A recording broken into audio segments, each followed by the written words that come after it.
দিকে বিপিএল এর টিকিট না পেয়ে মিরপুরে বিসিবি কার্যালয়ের সামনে প্রতিবাদ জানিয়েছে দর্শকরা। সকাল থেকে টিকিট কাউন্টার এবং বিসিবি কার্যালয়ের সামনে ভিড় করেন তারা, কিন্তু টিকিট বিক্রি নিয়ে কেউ কোনো তথ্য তাদের দিতে পারেনি। পরে অবশ্য ব্যাংক এবং অনলাইনে টিকিট বিক্রির কথা জানায় বোর্ড। ব্যর্থতার এই দায় স্বীকার করে নিয়েছে বিসিবি।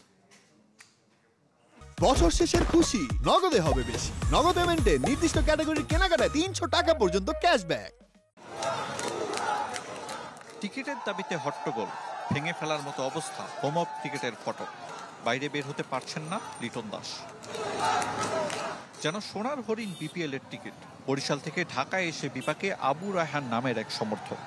দূর দূরান্ত থেকে আইসা এখানে শুধু টিকিট কাটার উদ্দেশ্যে আসছি। এখন আইসা যদি এখানে যদি আমি টিকিট যদি কাটতে পারি, তাহলে আমার তো এই সময়টা ব্যর্থ, প্লাস আমি দূর থেকে যে জার্নি করে আসছি এই সময়টা ব্যর্থ।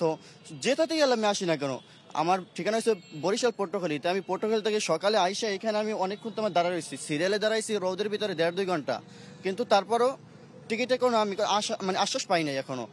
কারো কারো ভোর থেকে অপেক্ষা। ক্রিকেট বোর্ডের নতুন কমিটি যতটা সহজ করতে চেয়েছিল টিকিট প্রাপ্তি, তার হলো কই। ভক্ত সমর্থকদের চাপের মুখে পরিস্থিতি হয়েছে কঠিনতর। শেষ পর্যন্ত আইন শৃঙ্খলা রক্ষাকারী বাহিনীর ধাওয়া। শতভাগ টিকিট অনলাইনে বিক্রির পরিকল্পনার কথা জানিয়েছিলেন বোর্ড সভাপতি। তবে বিষয়টি চূড়ান্তভাবে কিছু না জানানোয় এমন জটিলতা।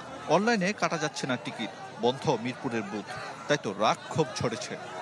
এই টিকিট সেম টিকিট দেখা যাবে যে আমরা কালকে যদি চাই 300 টাকা টিকিট, কালকে বেলাকে 1500 টাকা নিতে আসছি। আমরা টাকা দিয়ে নিতে আসছি ভাই, আমরা তো ফিরে যাচ্ছি না ভাই।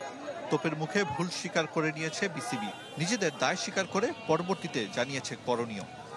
সমাধানের বোধহয় অলরেডি হয়ে গেছে। আমার মনে হয় যে একটা কমিউনিকেশন গ্যাপ এখানে হয়েছে।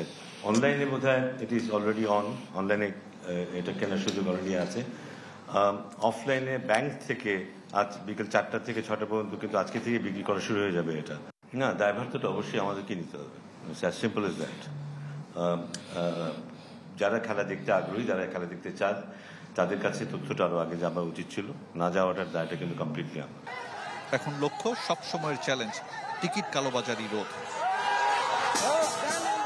আরিফুল ইসলাম, চ্যানেল 24, ঢাকা।